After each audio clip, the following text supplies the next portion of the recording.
महिलेंದು योजना संतोषाने लागले शांतपणे भाषण देणारा खाली बसा खाली बसा खाली बसा उपाध्याय को पुष्पांजलि अर्पण कर भारत माता का पूजन करें। योगी आदित्यनाथ जी महाराज भारत माता का पूजन करेंगे। हमारे संस्थापक डॉक्टर श्यामा प्रसाद जी मुखर्जी दीनदयाल जी उपाध्याय उनको पुष्पांजलि अर्पण करेंगे, पुष्पांजलि देंगे। योगी आदित्यनाथ उसके बाद भारतीय जनता पार्टी और प्रधानमंत्री के उम्मीदवार योगी आदित्यनाथ जी महाराज को छत्रपति शिवाजी महाराज का एक भव्य छत्रपति शिवाजी महाराज की प्रतिमा सपने भेंट करेंगे। सभी आतंकियों को धनकों को पहुंचा दिया जाए। योगी आदित्यनाथ जी महाराज से निवेदन करूंगा कि वे संबोधित करें विशाल जनसभा को।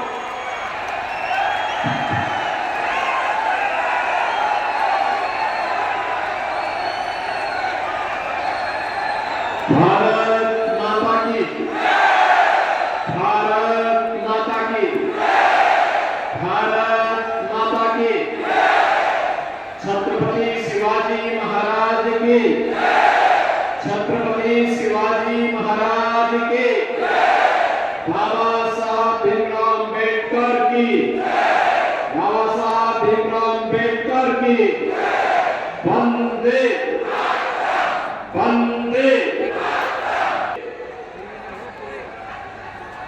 महायुति गठबंधन भारतीय जनता पार्टी के लोकप्रिय प्रत्याशी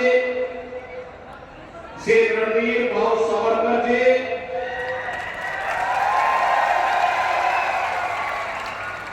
लोकप्रिय सांसद श्री अनूप भाई गोत्रे जी,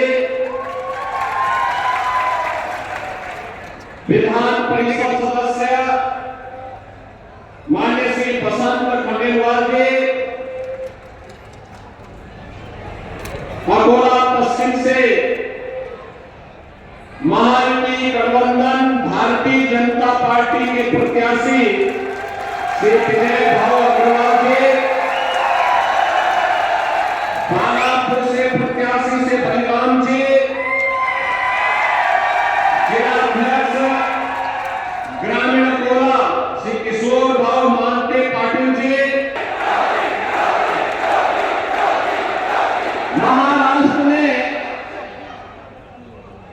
महाराष्ट्र ने अनेक महापुरुष भारत को दिए हैं, जिन्होंने देश को एक अपने नेतृत्व से प्रेरणा प्रदान की है। स्वराज की परिकल्पना को कैसे साकार किया जा सकता है, छत्रपति शिवाजी महाराज उसके उदाहरण हैं। पूरा देश उनके प्रति श्रद्धा का भाव रखता है।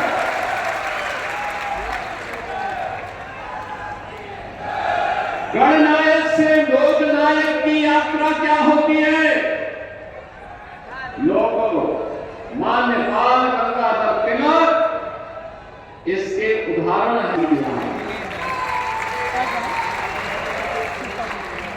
एक देश, एक विधान और सब समान, इस भाव को देने वाले बाबा साहब डॉक्टर भीमराव अम्बेडकर भी इसी महाराष्ट्र की धरती की देन है।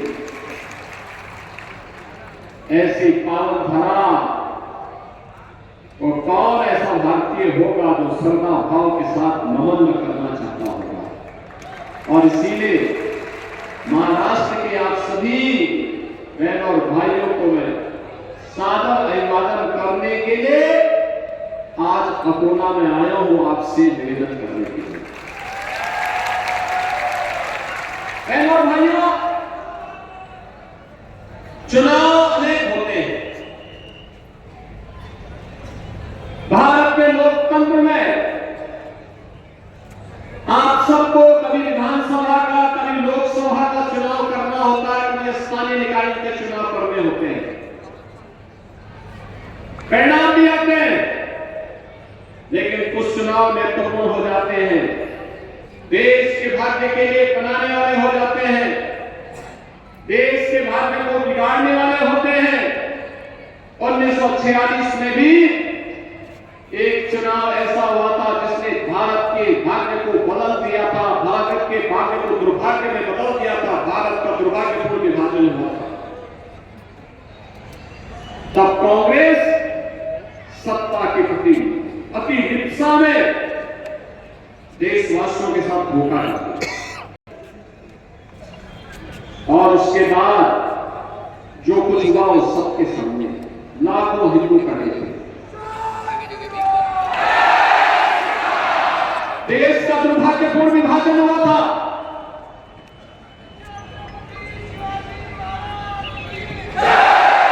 बहनों भाइयों को देश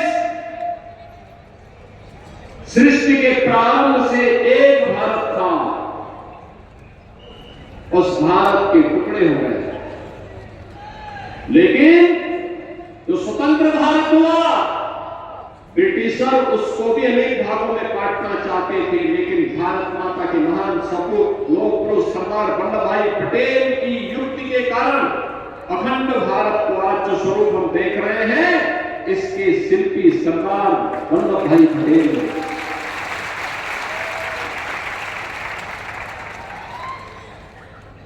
आजकल कांग्रेस के राष्ट्रीय अध्यक्ष श्री मल्लिकार्जुन खड़गे जी अनावश्यक रूप से मेरे ऊपर लाल पीले हो रहे हैं, गुस्से में। खड़गे जी, मेरे ऊपर गुस्सा मत करिए, मैं तो आपकी उम्र का सम्मान करता हूं।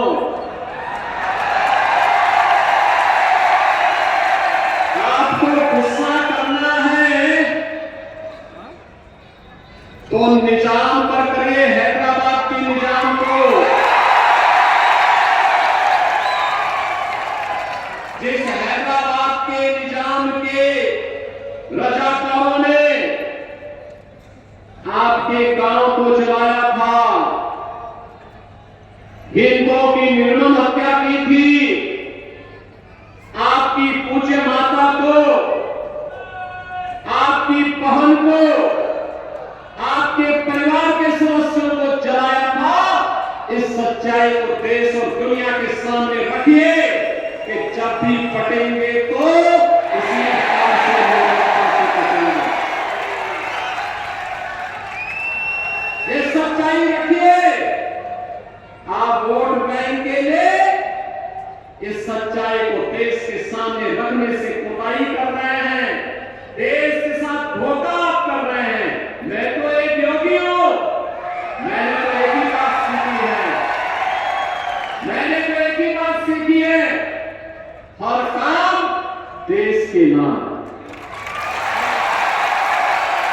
मेरे लिए तो अपना देश और अपना सनातन धर्म से बढ़कर के कुछ भी नहीं हो सकता। लेकिन आपको कम से कम सच्चाई रखनी चाहिए। दोस्त, देश की आजादी के कप्तान पर निजाम के रजाकारों ने, उनके गुंडों ने उस समय हिंदू जनता पर हैदराबाद रियासत के अंदर किया था। आप इस सच्चाई को छुपाने का काम कर रहे हैं, और सच्चाई छुपती नहीं है, वह तो सामने आई जाती है। और सच्चाई यही थी कि निजाम के अत्याचारों पर आप पर्दा डालने का काम कर रहे हैं। मैंने तो इसीलिए कहा था, बहनों और भाइयों, किसी भी शोभा यात्रा पर, रामनवमी की हो, गणपति की शोभा यात्रा हो, पथराव नहीं होते जहां बटे हैं।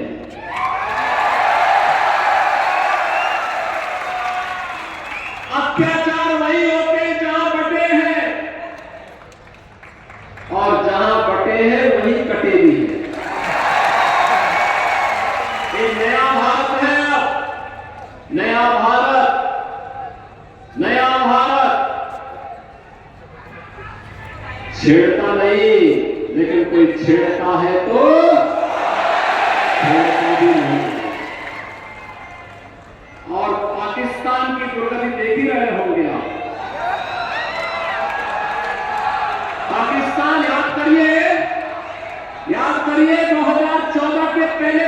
पाकिस्तान भारत के अंदर जगह जगह विस्फोट कराता था, जगह जगह विस्फोट कराता था, आतंकी वारदात को अंजाम देता था। और आज एक बार छेड़ने का दुस्साहस किया, ऐसे सर्जिकल स्ट्राइक और एयर स्ट्राइक हुई कि आज भी अंतर्राष्ट्रीय मंचों पे कहता है कि बचा लो, भारत पता नहीं कब तबाह कर देगा। आज यही कह रहा है। और तो और याद करिए, एक तरफ भारत है, मोदी जी के नेतृत्व में 80 करोड़ लोगों को 4.5 वर्ष से फ्री में राशन, और दूसरी तरफ पाकिस्तान है, एक जून रोटी के लिए, एक टुकड़ा रोटी के लिए वह छीना छपटी चल रही है, लोग भूखों मर रहे हैं। भाइयों, इसीलिए कहने के आया हूं, ये नया भारत है, छेड़ता नहीं, लेकिन कोई छेड़ेगा तो उसको छोड़ता भी नहीं, सीमाएं सुरक्षित है। इंफ्रास्ट्रक्चर के लिए नए नए कार्य हो रहे हैं, highway, world class highway, railway, metro, AIIMS, IIT, IIM, one district one medical college, हर घर नल की योजना, और गरीबों के लिए भी। याद करिए, कांग्रेस के समय में किसान आत्महत्या करता था, नौजवान प्लान करता था, बेटी और बहन की इज्जत के साथ खिलवाड़ होता था। आज तो नौजवान के लिए मिशन रोजगार में नौकरी है, किसान के लिए किसान सम्मान निधि है, नारी गरिमा की रक्षा के लिए तमाम योजनाएं, बेटी बचाओ बेटी पढ़ाओ से लेकर के लाडली बहना योजना जैसी योजनाएं भी लागू हो चुकी हैं। और विरासत का सम्मान कैसे होना है, यह देखना है, तो उसका सबसे बड़ा उदाहरण है अयोध्या में श्री राम जन्मभूमि पर अपना नाम भाइयों, ये काम कांग्रेस भी कर सकती थी, ना? आपने उसे 60 से 65 वर्षों तक शासन करने का अवसर दिया।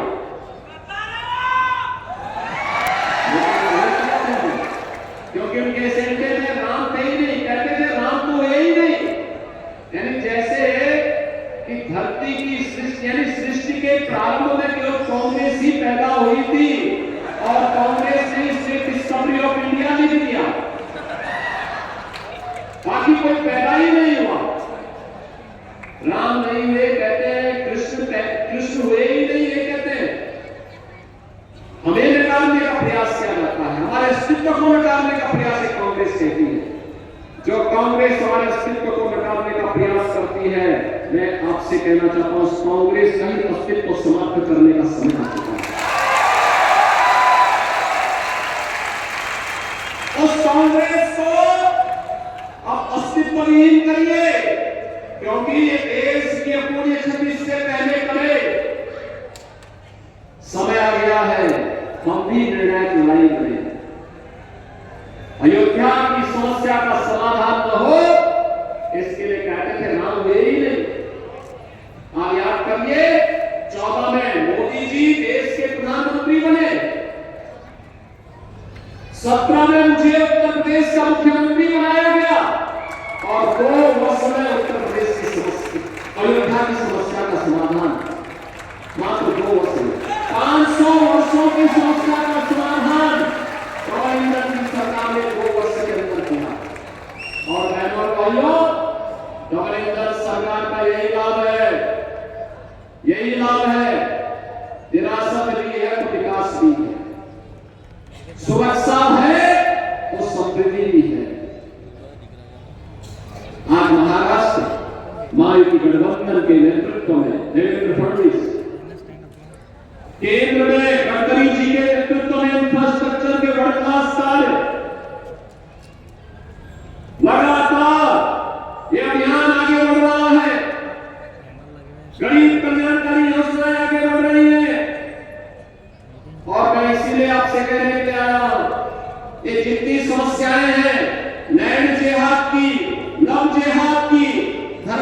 आंदोलन की, पेन कार्ड जिहाद की, इन सब का समाधान भारतीय जनता पार्टी की डबल इंजन की सरकार एकमात्र समाधान है।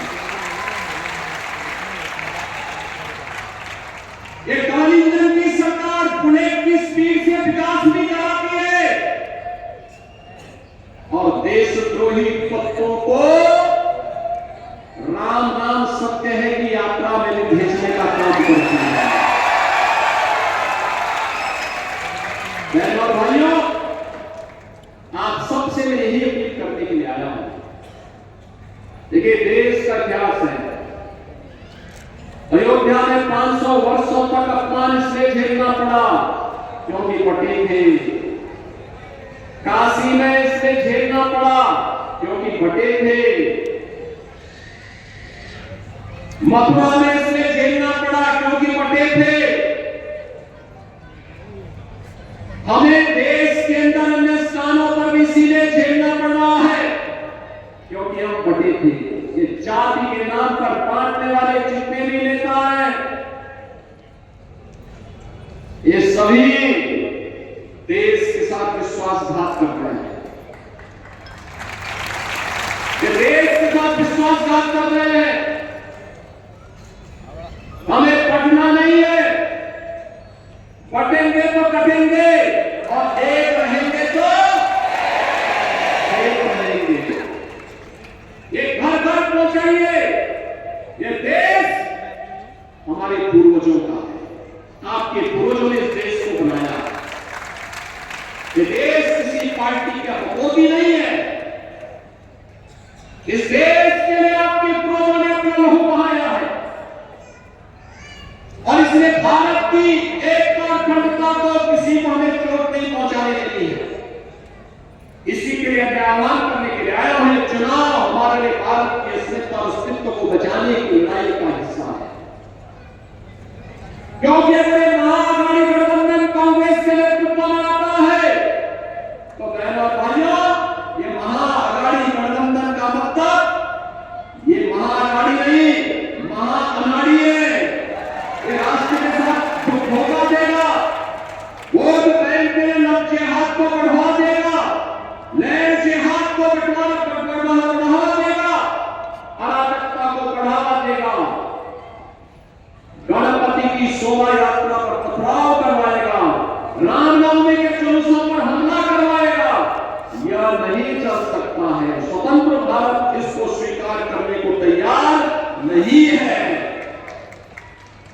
मोदी जी ने तो हमको एक ही बात कही, सबका साथ और सबका विकास। विकास सबका, सुरक्षा भी सबको, लेकिन तुष्टीकरण किसी का नहीं। तुष्टीकरण किसी का नहीं। तुष्टीकरण से देश नहीं चलेगा। यह देश जब संतुष्टीकरण पर कार्य करता है, सबका साथ और सबके विकास के साथ, तो फिर कैसे तुष्टीकरण?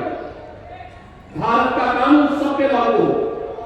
अगर कोई भारत के अंदर रह करके पाकिस्तान का झंडा लहराने का काम करेगा तो उसको पाकिस्तान ही भेज देना चाहिए। हिंदुस्तान से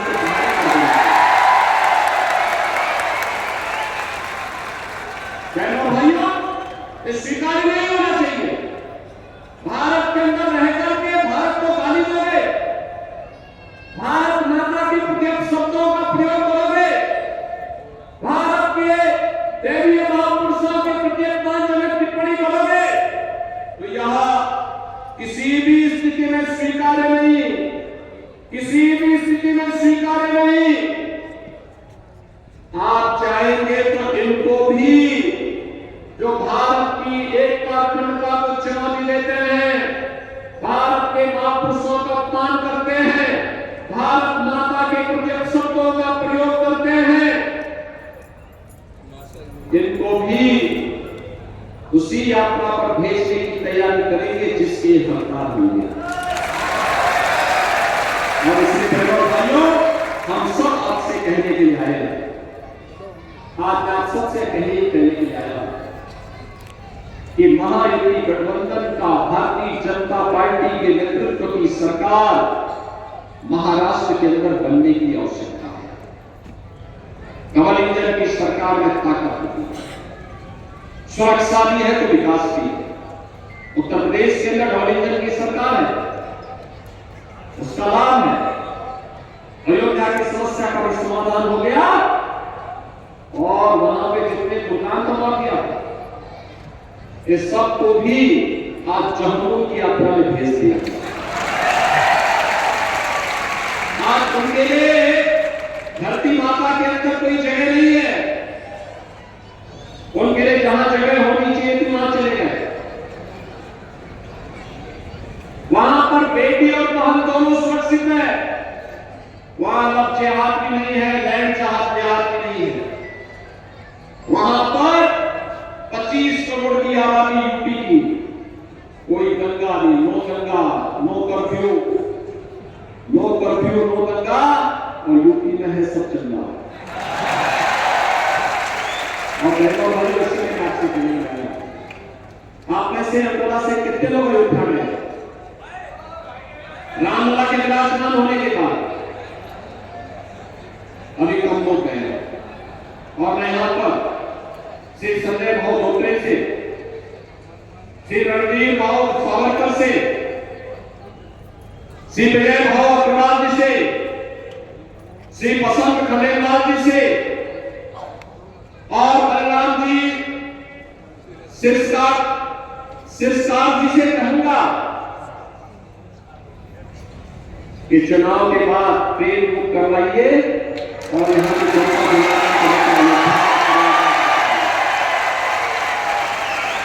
प्रयागराज में 2025 में भव्य और दिव्य कुंभ भी होने जा रहा है, महाकुंभ का आयोजन होने जा रहा है, भव्य और दिव्य कुंभ। संजय धोत्रे जी 19 के कुंभ में गए थे, स्वच्छता, सुव्यवस्था और सुरक्षा का जो मानक प्रयागराज कुंभ ने गढ़ा था, यूनेस्को ने भी माना था कि मानवता का मूल सांस्कृतिक धरोहर है। 24 करोड़ श्रद्धालु आए थे। और बहनों और भाइयों, प्रयागराज कुंभ में इस बार 13 जनवरी से शुरू हो रहा है, 26 फरवरी तक आयोजन होगा। 40 करोड़ श्रद्धालु आएंगे, पूरी तैयारियां चल रही है।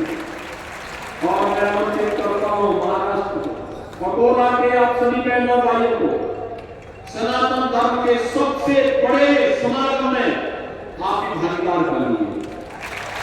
प्रयागराज में गंगा यमुना मां सरस्वती के संगम पर स्नान करिए, पुण्य के भागीदार भी बनिए। और 500 वर्षों के बाद प्रभु श्री रामलला अपने स्वयं की जन्मभूमि पर फिर से विराजमान हुए हैं, नई अयोध्या का भी दर्शन करिए। और इसीलिए आप सबसे विनती, खासतौर पर अकोला पश्चिम में अपना प्रत्याशी बनाया है, थोड़ी सी भी गलती हुई तो फिर गणपति शोभा यात्रा पर हमले शुरू हो जाएंगे, पर्व और त्योहारों पर व्यवधान पैदा शुरू हो जाएंगे, लैंड जिहाद और लव जिहाद का खेल प्रारंभ हो जाएगा। ये नहीं होने देना है, कतई नहीं होने देना है। बढ़ना नहीं है, एक रहना है, एक रहना है और सेफ रहना है।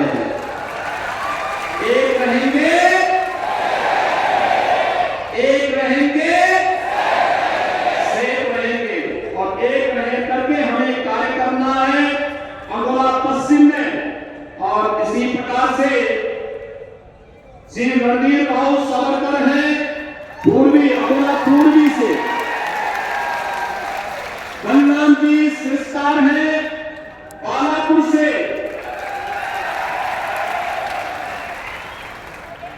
ये जितने भी हमारे प्रत्याशी हैं इन सभी को महाराष्ट्र विधानसभा चुनाव में आपका आशीर्वाद प्राप्त होगा। सभी लोग आशीर्वाद देंगे, दोनों हाथ पकड़ के बोले